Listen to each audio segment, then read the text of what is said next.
One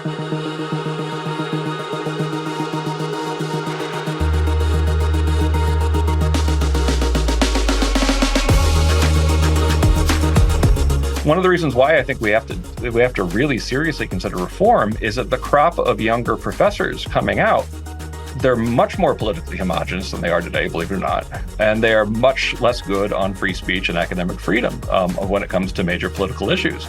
And that's scary.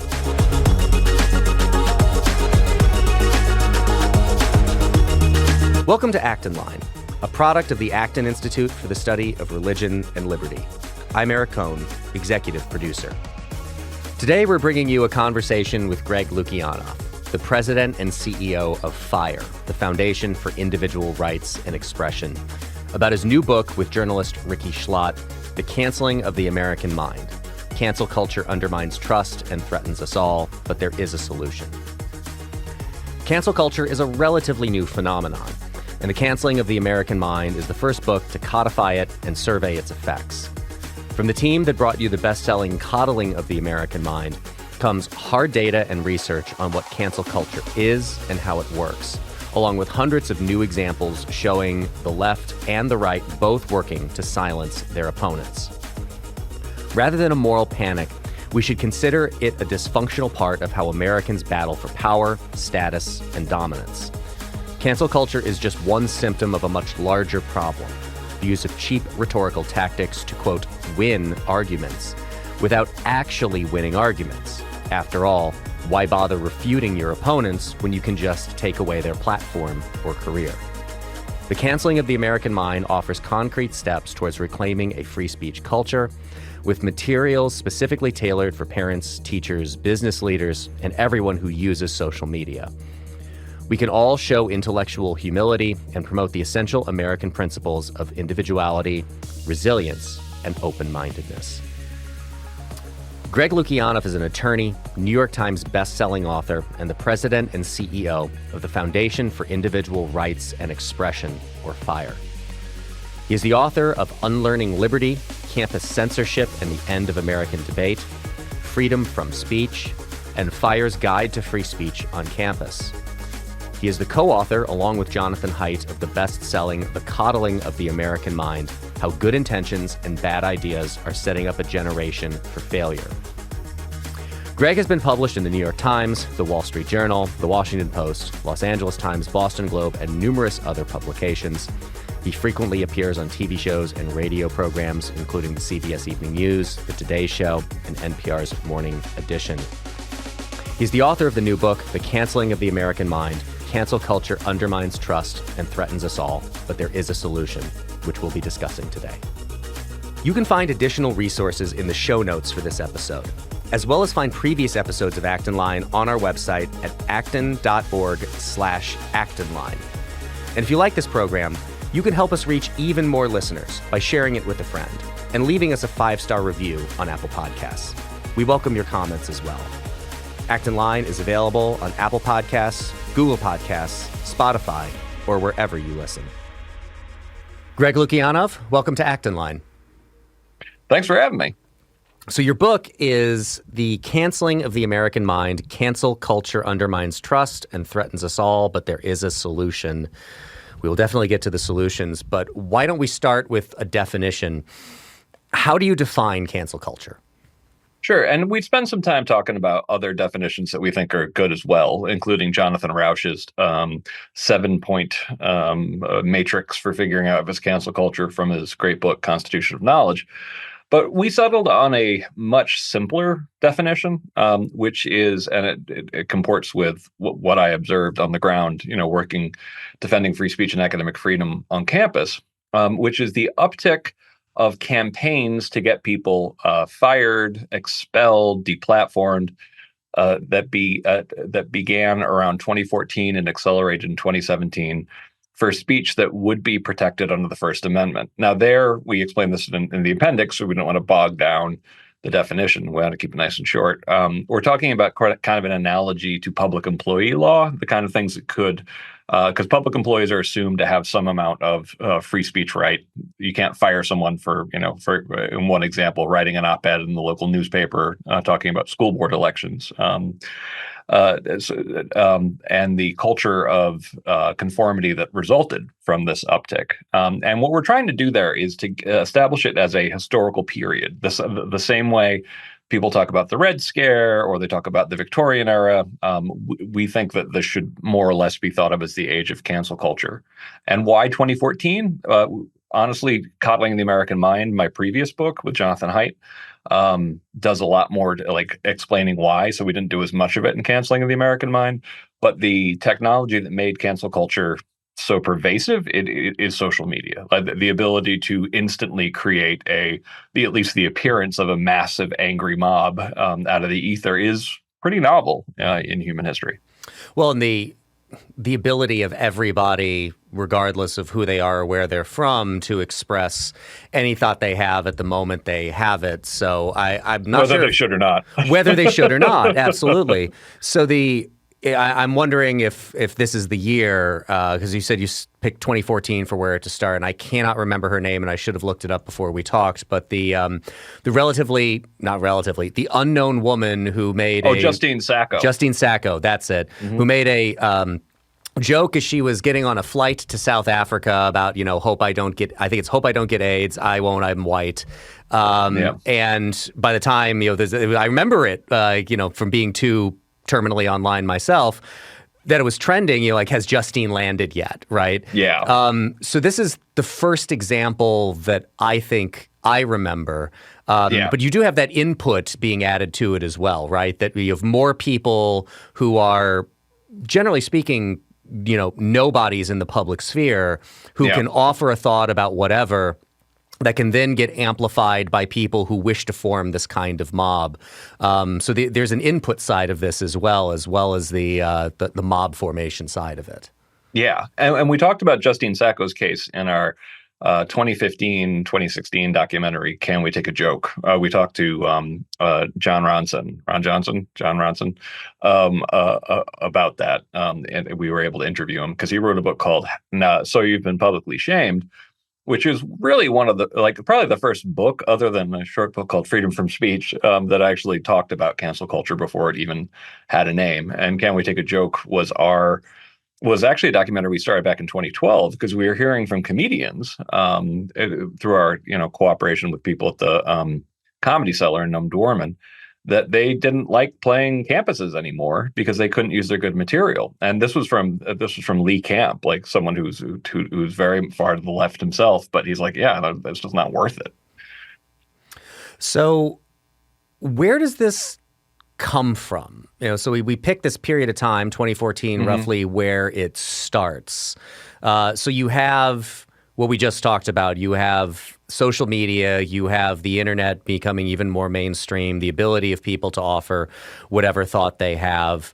Where does this desire, this impetus for forming these kinds of mobs to try to cancel people, where do you think it comes from? Oh, that part I think is old as a species. The desire to kind of get people together, a mob of certainty against the blasphemers. Like that goes along with human civilization. There was a great quote. I can't remember who said it, but in the ancestral environment, the only time you met someone that you profoundly disagreed with on fundamental issues was at the point of a spear, which is there's some truth to that.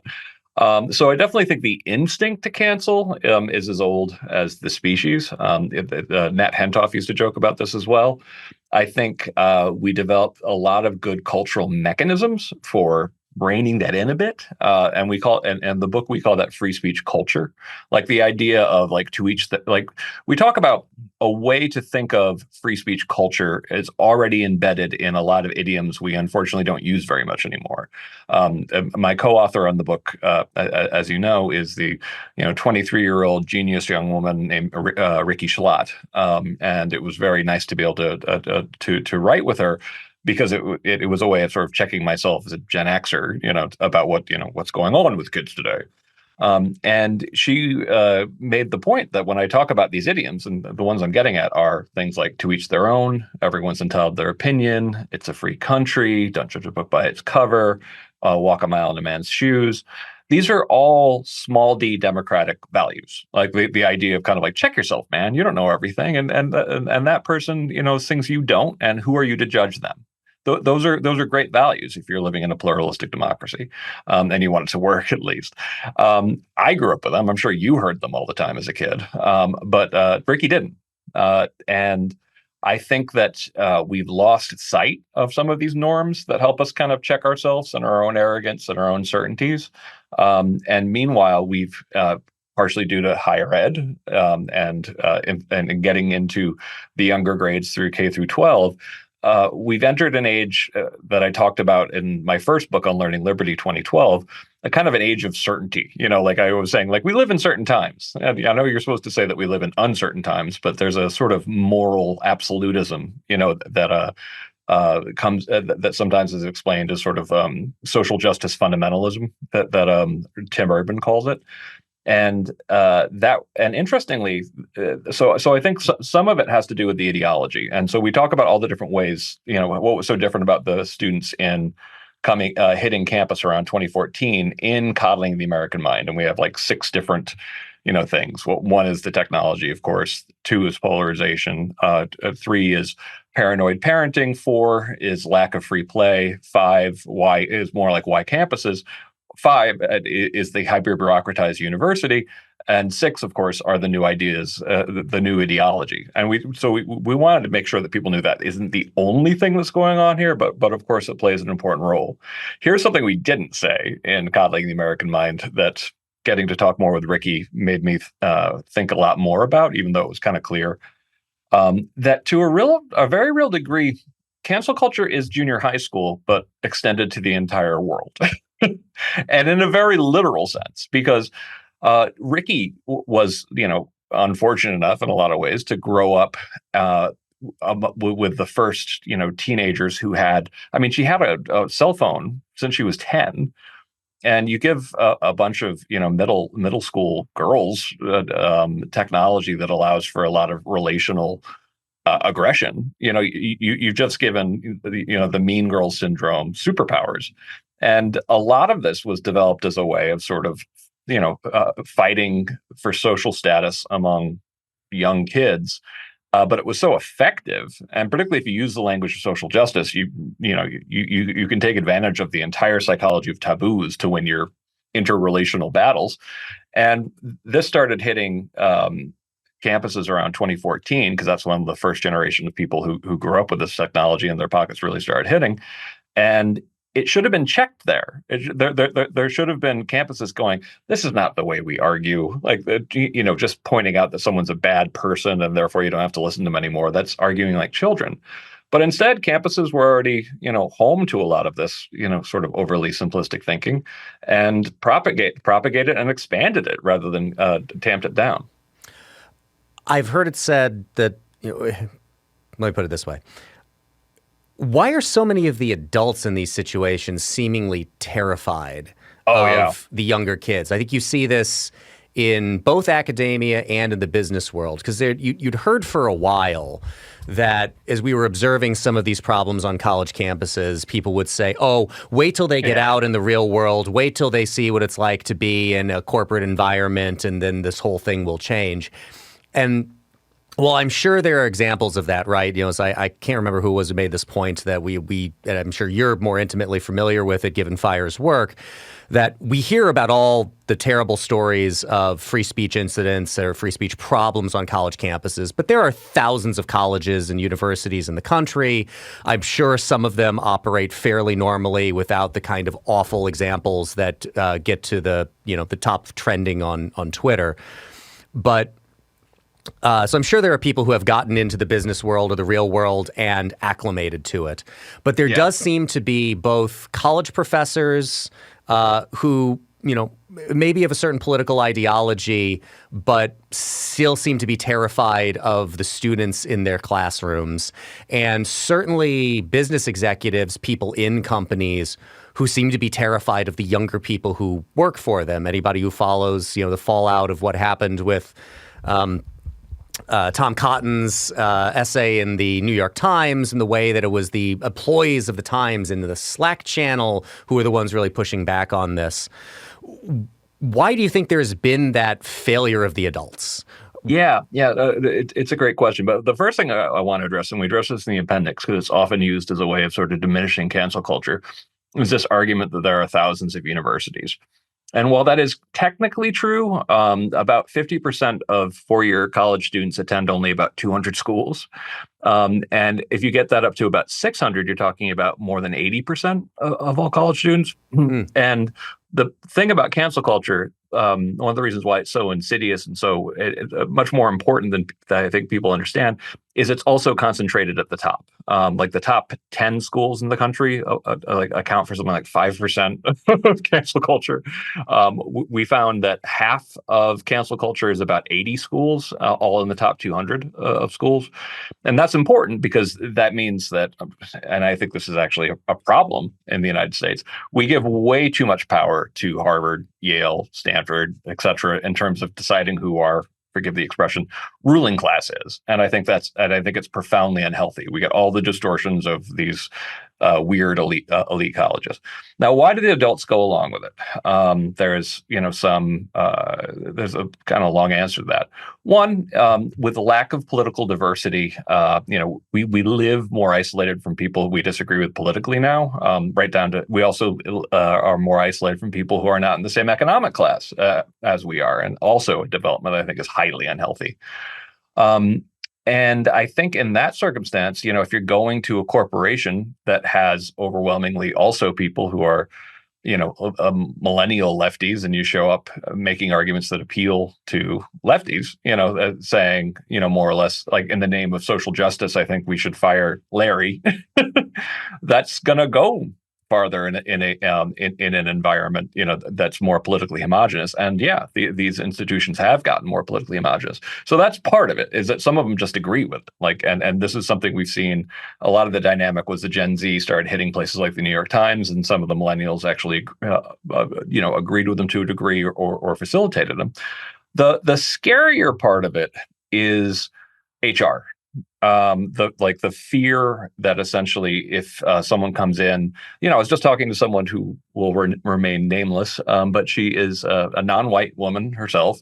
She talks about, starting at a nonprofit, and they couldn't, and she worked with a white boss, and the white boss was constantly being sort of dismissed and told that he just didn't understand things, and that things were always framed as being sort of discrimination from him, and that basically, he felt forced out. But for the Iranian woman, they couldn't quite play the race aspect of it. So instead, they just said that they felt unsafe, and that therefore that became an issue for HR. And the law, when it comes to anti-discrimination law, gives companies some reason to worry about things like this, and particularly if you have employees who are willing to take advantage of it, you're at a disadvantage. And unfortunately, the entire field of HR sometimes has a little bit of an aspect to them where they kind of think they're saving the corporation from itself, more or less.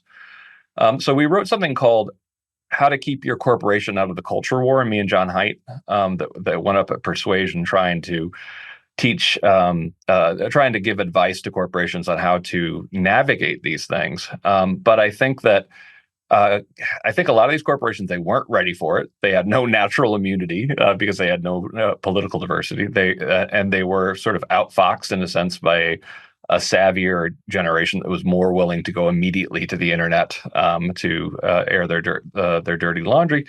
And an environment where legally, they might actually have some reason to be, afraid of terminating employees. It's one of the reasons why I find it so. I know Vivek Ramaswamy. I think he's a smart dude, very, very smart dude. But in his book, Woke Racism, one of the things he recommends is having a law that would which would prevent you from firing anybody on the basis of political views. And I run a nonprofit myself, and I defend freedom of speech. And I think he was kind of surprised, and someone on the left, actually, Genevieve Laker, was also surprised that I completely oppose this. Because even though I argue for voluntarily not firing people on the basis of their political view, as an employer, I know that the people who would take most advantage of something as vague and overbroad as just saying, like, you can't fire people on the basic of political view. Guess what's going to happen?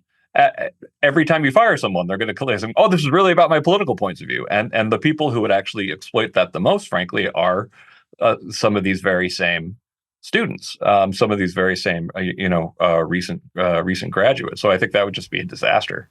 I think there would also be a problem of, well, there could be issues with laws prohibiting that kind of firing based on what we would consider to be immutable characteristics, right? We all know plenty of people who have gone through political evolutions in their life. So, like, trying to track how one changes their political views over time, and that's always being, protected by a law like that. You can't, especially for ideologically oriented, especially I'm thinking nonprofits, because that's the world where I come from as well. When we're thinking about hiring, right, we're looking for people who are aligned with the interests and the ideas that we want to further. Right. And if we hire somebody, they're here for a while, they have a change of heart, a change of mind in the way they think about these things. They're no longer aligned with us. Well, one would hope that they would decide to go someplace else and do something that aligns more with their beliefs. But under a law like that, you couldn't get rid of them. You couldn't let them go for no longer being aligned with the mission of your organization, which is pretty explicit. Yeah, no, and when we talk about this internally about why, because someone actually brought one of these laws up, within our legislative meetings, and since they know that I'm critical of people being fired, if someone has off the clock speech at the New York Times or just a regular corporation and they get fired for it, I'm like, okay, I find that actually somewhat troubling. And they then extrapolate, oh, then you're going to want this law, and I'm like, no, those are two very different things. And think about what that would do to a cause-based nonprofit is one of the first things I bring up. Now, I don't think it should apply to any, but for a cause-based nonprofit in particular, someone you hired who suddenly is not so great on free speech. This was something that I remember Anthony Romero saying when Chase Strangio said, so this was an employee at the ACLU and was on record saying that, a hill he was willing to die on was seeing Abigail Schreier's book, what was it? Irreversible Damage, banned. And Anthony Romero of the ACLU defended that as being, we have political diversity at the ACLU. And I'm like, we have political diversity at FIRE, but if someone actually raises their hand, at a meeting and says they now support book bans, I would encourage them to find other employment. Contradicts the mission just a little bit. Just a little bit. You mentioned the use of saying people feel unsafe. Yes. And I know you dealt with this a lot in your previous book with Jonathan Haidt. Where does this culture of safetyism come from, and what influence do you think it has had on the problems that you are talking about in your current book? Yeah, so safetyism, I always give credit to Pamela Paretsky for being the one who coined that term, and it's something. She was the chief researcher for FIRE for me and Haidt for Coddling the American Mind, and it was a name. I actually had a dumber name. I called it pseudo safety, which is not nearly as memorable. But the idea was essentially making any amount of safety to be any additional amount of safety being almost like a sacred value, that essentially the greatest goal in life is being as safe as possible, without anybody pushing back saying, hey, actually there's downsides to being fixated on safety. And we call that sort of worship of safety, safetyism. Within that, and that's something I was getting at with pseudo safety, is also the progression of the term safe to mean not just physically safe, not just safe from violence, for example, but turned into turned into something more like a right to not be psychologically perturbed in any way, to feel emotionally safe, but in a dramatic kind of, anything that bugs me makes me feel, the new word for that is unsafe. Now, I think that comes from two different, very understandable directions. One is what I called in my short book, Freedom from Speech, which I mentioned, problems of comfort, which we then call in Coddling the American Mind, problems of progress, where essentially as things get better, as countries get wealthier, as we live in we follow our dreams to go live in communities that reflect their values, it shouldn't be surprising that we have a harder time dealing with the discomfort of, say, disagreement, for example, or the daily difficulties of just being a free person in a free society. So I think there's some amount of the problem of progress idea that there's categories of things that get worse precisely because other things are getting better. This is my way of sort of squaring the circle with people like Steve Pinker, who makes the argument that an awful lot of things are getting better. And I make the point that, but actually I think those very trends are are going to be a long-term threat to freedom of speech, because the more comfortable, the more affluence you have, the harder it gets to understand kind of the value of the pain of debate and interaction. But then there's just the regular old tactical part of it, that essentially if you come up with a magic word that is very emotionally compelling, that borrows sort of the emotional freight of actual threat, and you say, rather than just say, listen, I don't like Larry working here. Fine, who cares? You don't like Larry working here. Larry makes me feel unsafe is the magic words to get rid of Larry. You could see how powerful it is, too, even just looking at the Kevin Williamson getting fired from The Atlantic.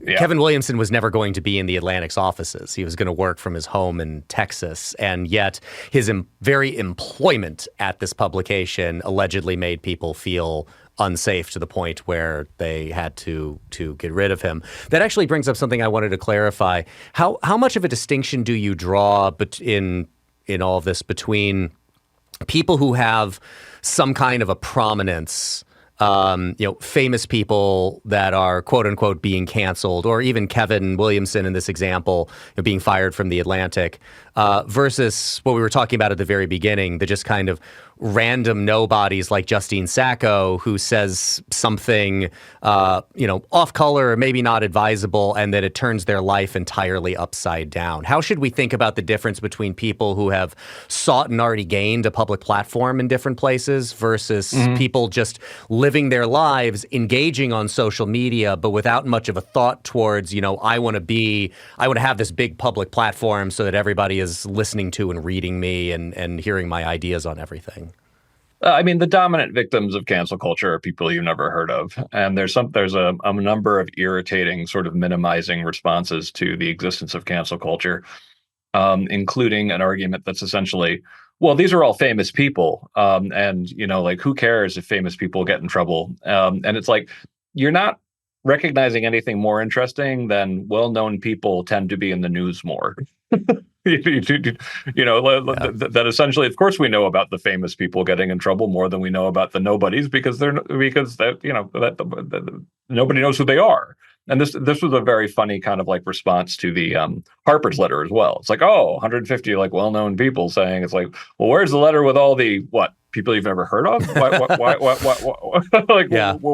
would that letter do, and how would they even meet each other? Nor would it merit much of a conversation, probably.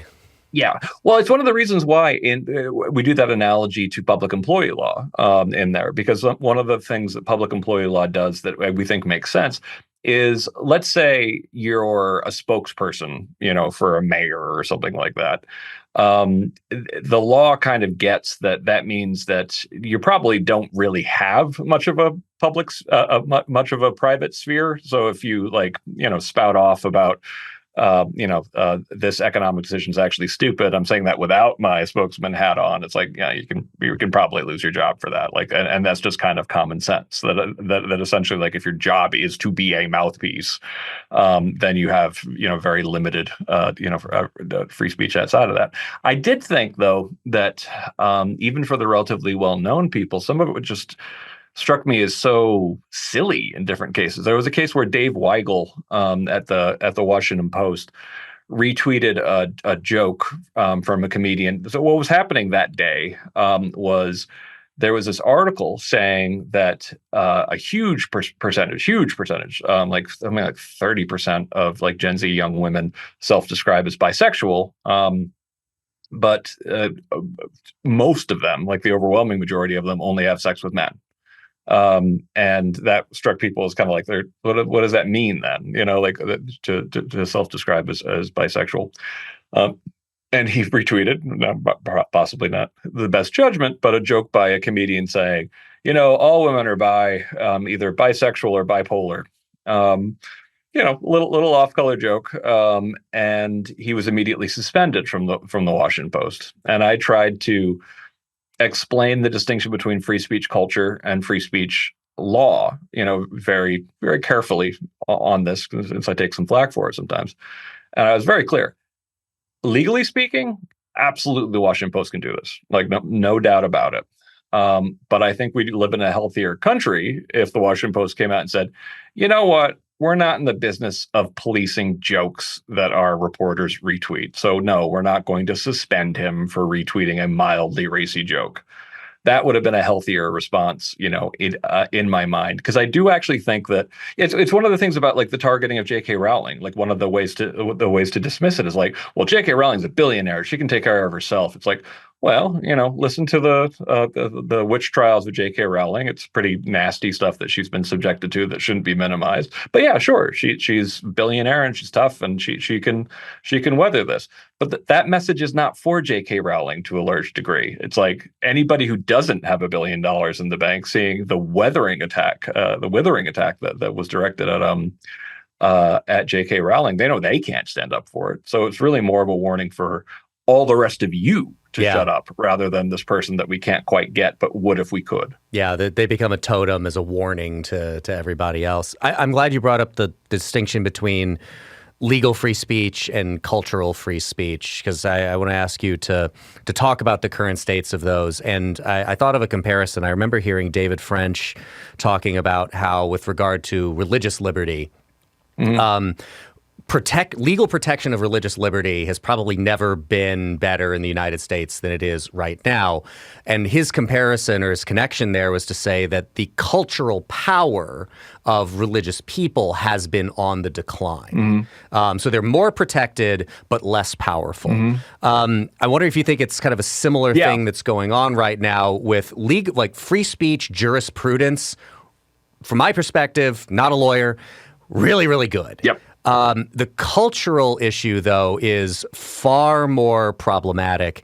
And so talk a little bit about that and why has, going back to the idioms that you talked about earlier, why does it just ebb and flow? Why have we gotten into this kind of cultural trough on free speech in this given period of time?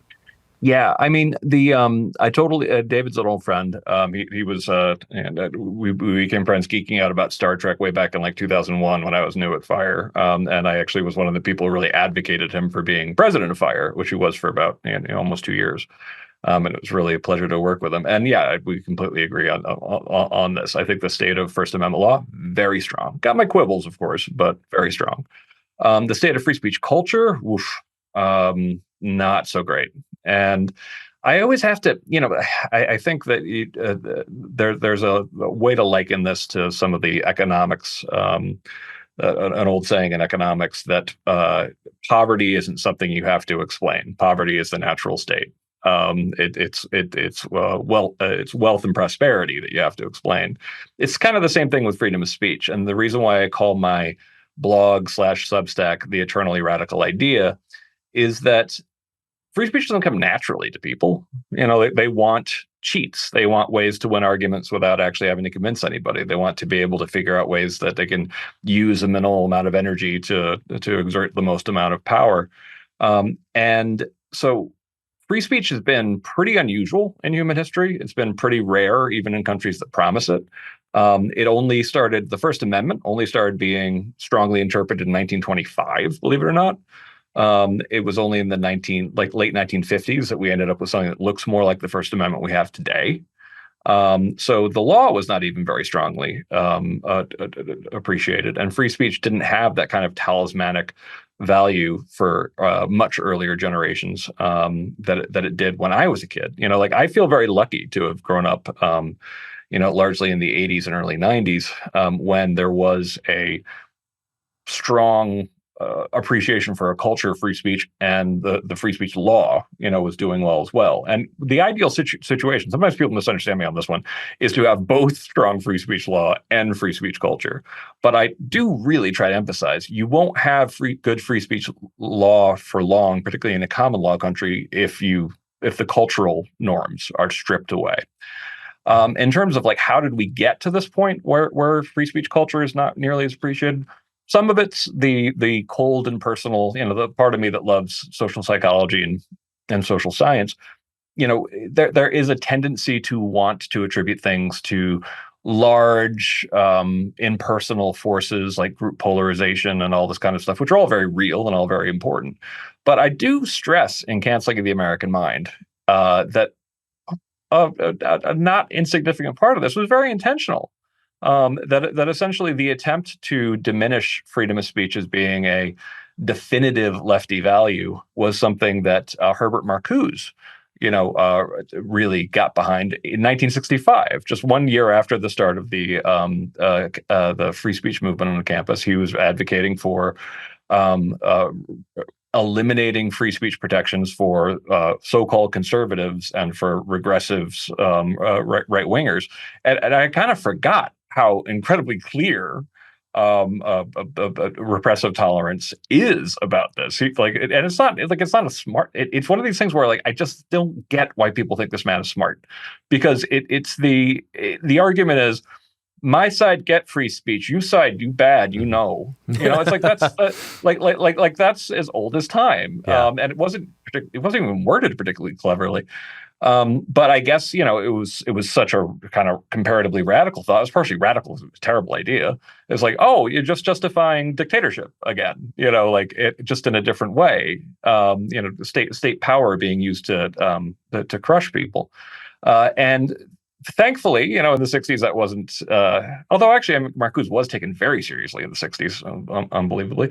And then people like Richard Delgado, Mary Matsuda, the founders of critical race theory, even though FIRE will proudly defend the right to teach critical race theory, I think anytime critical race theory comes up, the first thing you should say is, oh, by the way, the very first thing that those scholars did when they got together was propose limitations on freedom of speech.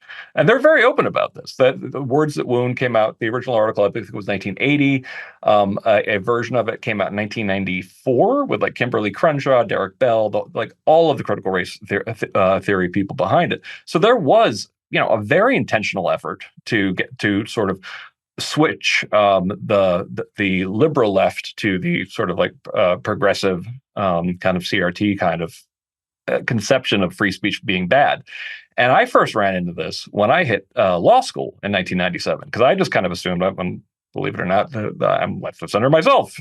And I showed up on campus and was blown away by the fact that, particularly at these elite colleges, there was already a great deal of free speech skepticism. So my doing an externship at the ACLU of Northern California was kind of looked down upon a little bit, even back in 1999, because, free speech, they came up with this idea that free speech itself was paternalistic. And I was like, what are you talking about? How on earth is free speech paternalistic? It's well, because you're telling people in the community what speech they can't ban.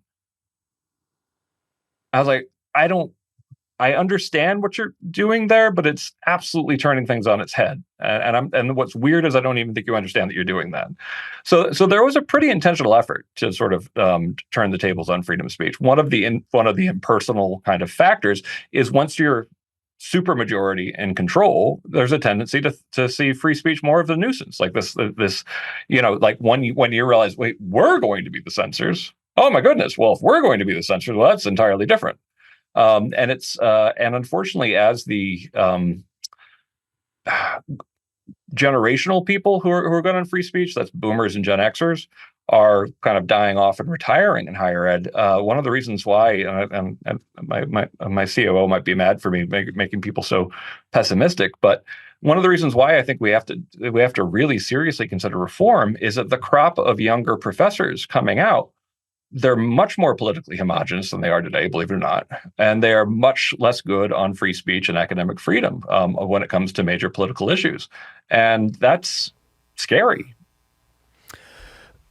We've talked about college campus, mentioned Marcuse and some of the originators of critical race theory, all paragons of the political left.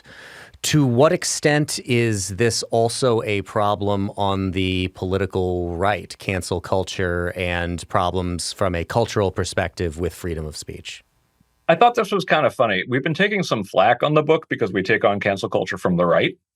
And it's like, well, of course we do. Like, have you met me? Yeah. That's part of what we do. Well, I heard you in another interview as well talking about, what was it, hypocrisy projection? That I see this all the time too, of like, why hasn't Fire said anything about this? And it's like, yep, like they have. We're quoted in the third inch of that article you just sent. It's amazing. So we've been taking some flack about taking on the right as well, as if we're engaged in mindless both-siderism. And it's like, well, no, I'm perfectly happy to admit that most of the cancel culture that we saw, certainly on campus and certainly among students and in the corporate world, does come from the left. But that doesn't mean we're going to pretend that there's no cancel culture from the right. So we have 3 chapters out of 20-something chapters devoted to book banning, which I know is a loaded term and it gets misused a lot. But here we're talking about people literally getting arrested for books in public libraries. Yeah, we count that as book banning. Telling bookstores in Virginia. I'm not talking about K through 12 libraries, like what books they can carry, or for that matter, recharacterizing a book as being not appropriate for kids is one thing, and then moving it to the adult section, sure. Taking it entirely out of the library, that's very different. And that's where we draw some lines. Also, and this is kind of the world in which I live, for people who are just concerned about threats from the right, about 1/3 of the punishments we see on campus for professors come initially from the right. In some cases, conservative organizations. In some cases, people like Todd Starnes at Fox News. They get people angry at professors for what they said, and next thing you know, they're being fired. Now, to be fair, a caveat that I do make to conservatives, because they're right, is that in a lot of cases the people actually doing the firing are still on the left. And if everybody on the left was still awesome on freedom of speech, or became that, if they ever were, basically none of this would be happening, because if it was a conservative or a liberal, when someone said fire that person for their speech, they'd say no, we won't. But we also take on some of the behavior in the media. When we take on the situation, we talk about the situation of Megyn Kelly, who had the wonderful experience of being sort of pushed out of Fox News after being pretty hard on Trump in the first debate, and then pushed out of NBC after running afoul of political correctness there. And we're like, congratulations, you've been canceled by both sides. But I do think that we do a great job of being intellectually honest without actually engaging in sort of like the mindless both-siderism that people are trying to accuse us of right now. A couple more questions before we get to the what do we do about this. But you'd mentioned the Red Scare earlier. Historically speaking, how bad do you think it is right now compared with historical, periods of time that we're all familiar with like that? Is this, better than the Red Scare? Is it worse than the Red Scare? How should we think about it comparatively? Yeah, so on the second time I mentioned the eternally radical idea, this is something I'm going to be writing about. Oh, by the way, I'm proud of this. If you become a paid subscriber of the eternally radical idea, all that money goes to Fire. And it actually took a while to figure out how to do that without me basically having to take a huge tax hit anytime anybody. So we figured out a way to do it that doesn't actually harm me.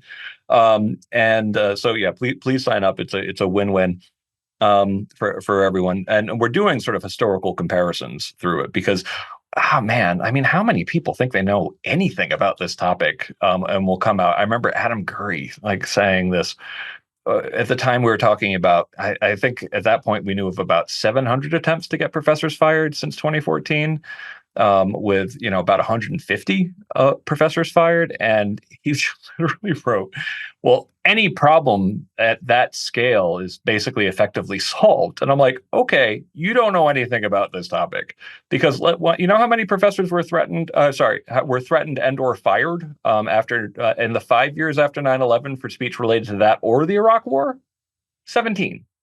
17 were targeted and 3 were fired. And by the way, all 3 of them were justified by other things not related to speech. One of them, Ward Churchill, gross academic misconduct, which he really did. Yep. Samuel Arian, actual ties to terrorism. Yeah, actual ties to terrorism. And the third one was Elizabeth Ito, a little bit more complicated. But I've come around to what the argument was, that she had a technical writing class, like a half an hour a day, and she spent 10 minutes of one class talking about her opinion on the Iraq War, and they basically said that's not teaching your class. And it's like, okay, that's not a laughable argument. There's a germaneness requirement in the law, for example, that if you're the physics professor and talk about your opinions on abortion all day, they can fire you because you didn't do your job. But by the way, 9/11 was a troubling time for academic freedom and free speech. 17 is not nobody. And people were rightfully concerned about it. Now we're talking about, since the beginning of cancel culture, over 1,000 attempts that we know of to get professors fired or punished. About 2/3 of them successful in one way or the other. Almost 200 firings, and this is just from the beginning of cancel culture in 2014 to last July. It's getting worse as we speak. So it's going to be over 200 very soon. And we know that this is a wild undercount. Almost 200 fired. Because 1 in 6 professors say that they've either been threatened with punishment or punished for their academic freedom or free speech. 9%, 1 in 10, basically, of students say the same thing. So that's extrapolated. That's 1 million students and tens of thousands of professors that we don't yet know about. So if you look at the Red Scare, and the thing I have to explain about the Red Scare too is, 1, the law wasn't clear yet. A lot of university presidents are like, I'm firing this communist professor because they're doctrinaire, because they actually they don't question what the ideology they believe, and they're going to indoctrinate students. But whether or not that was fair or appropriate is one thing, but definitely not a kind of laughable rationale. It did actually happen during a time where there was legitimate reason to be freaked out, because American and British spies had helped Stalin get the bomb, and I always point out, you'd be freaked out too during that time. And despite all that, about the standard estimate, and we think now that it's probably more than this, was that about 63 professors were fired for being communists, about 100 overall for beliefs. With many decades passing, we think probably the number is somewhere between 100 and 150. But in the moment, it was only it was a maximum of about 100, and we're talking about twice that we know of, and also knowing that with that number of professors saying that they've been threatened with investigation, the number is surely much higher than that. So I hesitate to say that it's worse than the Red Scare, because the Red Scare, one of the worst parts of the Red Scare was actually the Lavender Scare, which Jamie Kirktrick wrote about, which was essentially gay Americans losing their jobs out of fear that they would actually be too easily blackmailed. And that's a scandalous, horrible thing. But in terms of scale, one of the reasons why I bring this up is because to be clear, there's nothing like it in the 50 years since the law has been established. There's nothing anywhere approaching these numbers. You have to go back to a time before the law even existed to look at things with these kind of numbers. And the only one that maybe exceeds the number of professors we're seeing fired was in the 1930s. which was a pretty crazy time for academic freedom, free speech, and none of these norms were established at all in the 1930s. So yeah, it's really bad, and it's frustrating to on the other side of the right. We dealt with someone just completely minimizing this, and it's like it's cancel culture is a problem, but it's not a five alarm problem, and it's like there is no other thing to compare it to. It's orders of magnitude higher than the next closest crisis, which was 9/11. But okay, I guess. Because if this isn't enough to be concerned about, then nothing is. One more question before we get to the solutions part of it. I hope this comes out formulated as a question, but I was thinking about this, and I've thought about it previously, especially during the George Floyd period of time. I remember when people were changing their images, their photos on Instagram to the black square, and I thought about it as the people were getting harassed who didn't engage in a certain kind of speech. So you have the problems that you've laid out, I think, very eloquently here of people who speak and are attacked for, targeted for cancellation as a result of it.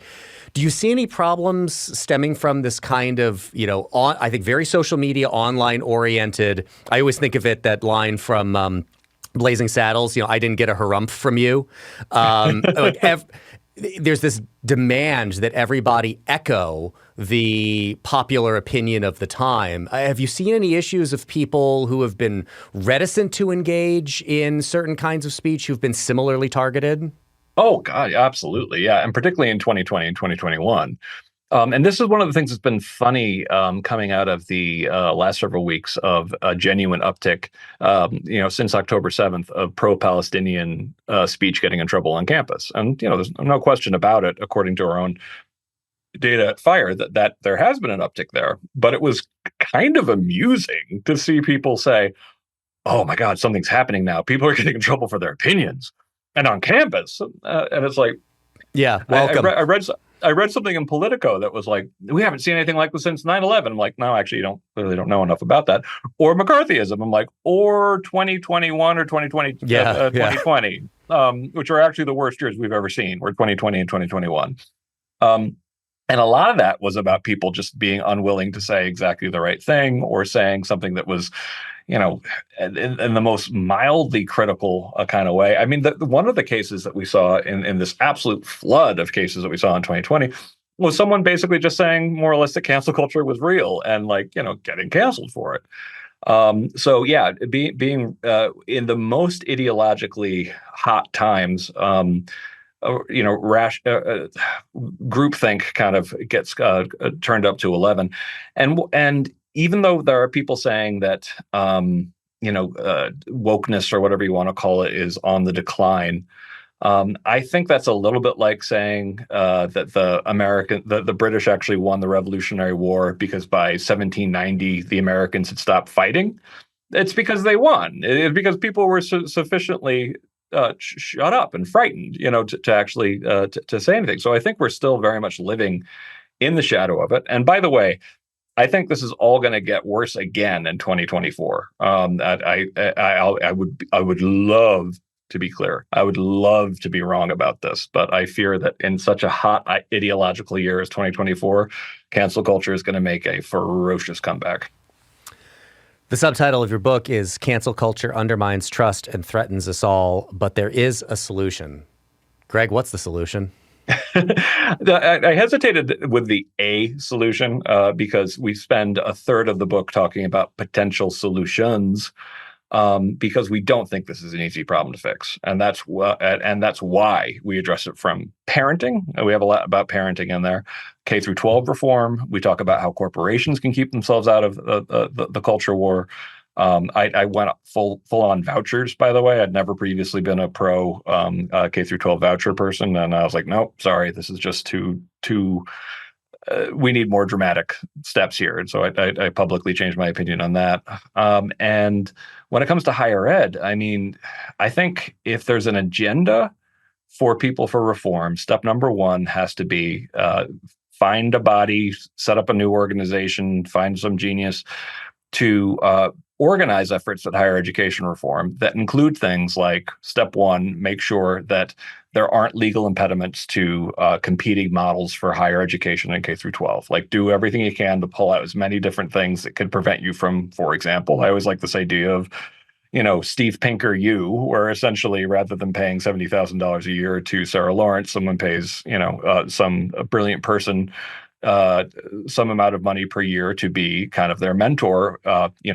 He has you read 30 books and you come together for a group discussion with the other people in your cohort to talk about it. Something that could be done incredibly inexpensively, but much more rigorously than higher education is today. I know Sal Khan is working on some stuff for Schoolhouse EDU, kind of like but he's even looking for ways to convert bachelor's degrees. I think that in terms of things that I also have been accused of not believing in any role for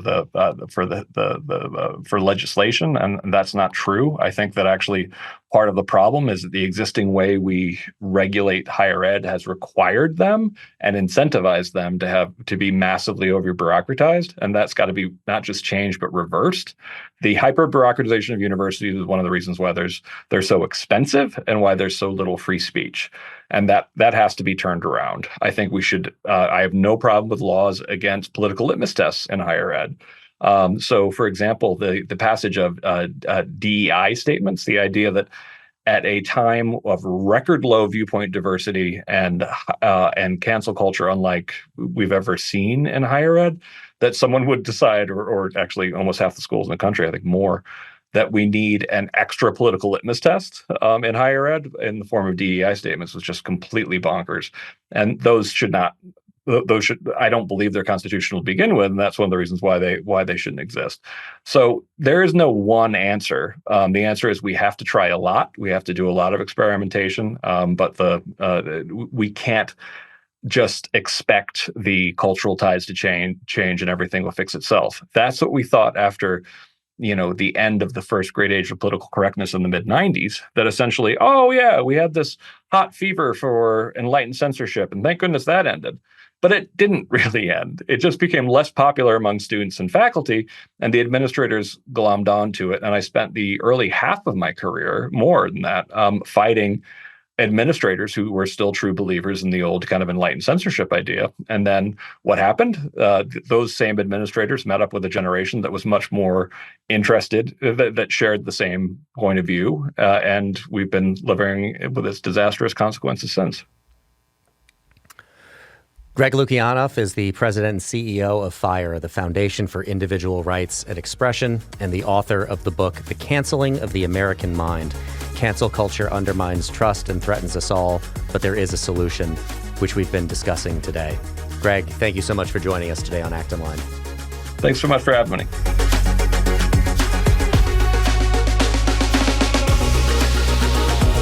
As always, thank you for listening. Our team loves putting this podcast together for you.